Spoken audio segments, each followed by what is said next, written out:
moving a bit separately, or I could, feel like that pop crack them and like cracking the knuckle thing. yeah. So it kind of is like a very subtle pop, but you feel it nonetheless. And then I guess after doing it for 6 weeks, I started looking online to see what, clicking in ribs means, and eventually found the Ta-da. video. Yeah. Ta-da. And Basically, discovered it was a common thing for jiu-jitsu. it's super common in impact sports, Mm-hmm. especially a sport that requires a lot of And hugging. that's made of cartilage and all sorts of stuff. Exactly. My internet medicine. There you go. So basically, you have kind of the rib cage that wraps around like this, and then like right around here, it becomes a lot more cartilaginous, as you probably read around.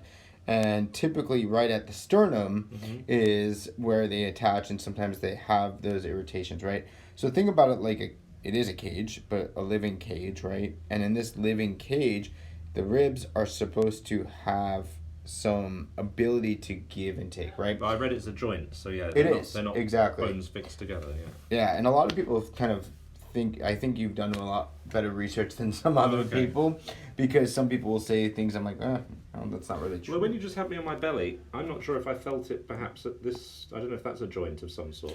It's kind of like where the cartilage becomes the bone and vice versa, so it is a transition area right here, like right there.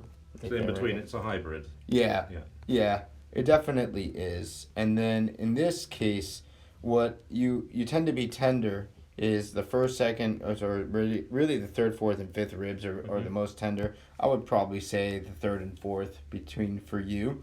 And then basically when I'm kind of compressing your rib from one direction or this direction, I did a lot of thoracic evaluation on your rotation.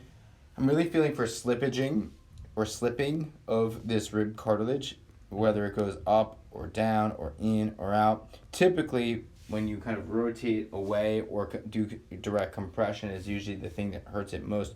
And so if we lay this on your back, what we're doing is we're compressing this direction.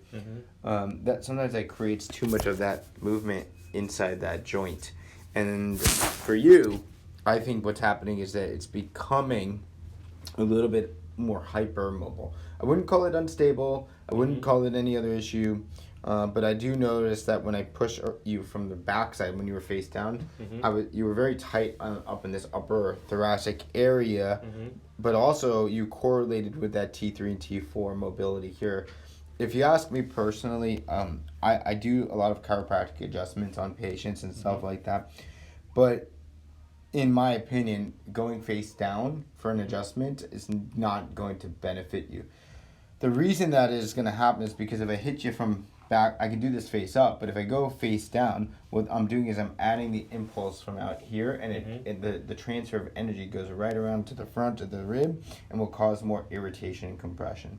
When I had you going onto your side here, what happens is that we add some of that compression, and that force kind of transmits this direction. And if this is a little hyper irritable or a little bit too loose, people will say like, oh, it feels like it's going to pop out.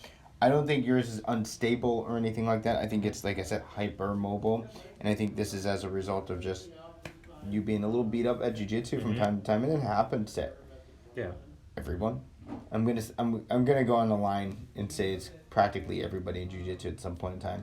Even if it never pops out and have a rib dysfunction, you will almost... It's just under more pressure than the average. Normal. So if you are going to go back out to London and see another chiropractor or something like that, I would probably urge you to do a face-up adjustment. What I like to do for people like you is I like to really work on the rib cartilage. I like to work on the intercostal muscle, so the pec major, of course, because that stabilizes it. We'll give you some rehab exercises too, maybe pec minor as well. But basically, the intercostal muscles, the muscles that go in between each rib, I like to work those. Sometimes I'll work the serratus because they do attach to that as well. And then I'll sometimes work the lat because the lat kind of glues itself to the thoracic cage too. And then what I'll do is I'll give you some exercise that I think will potentially make this stronger without causing more irritation. I think if you do a lot of press-ups and push-ups, you're going to end up causing more problems because you're going to go like this and you're going to stretch the rib cage and then you're going to contract it. What you want to focus on is stabilizing it a little bit better and at the same time giving yourself a better I guess you can say, way to heal without causing more injuries. So Mhm. there's ways to do that. Does it heal though? Because that's the cartilage is, or it's just very slow. Yeah, cartilage is more slow. Yeah, It's but just it does. because it definitely does.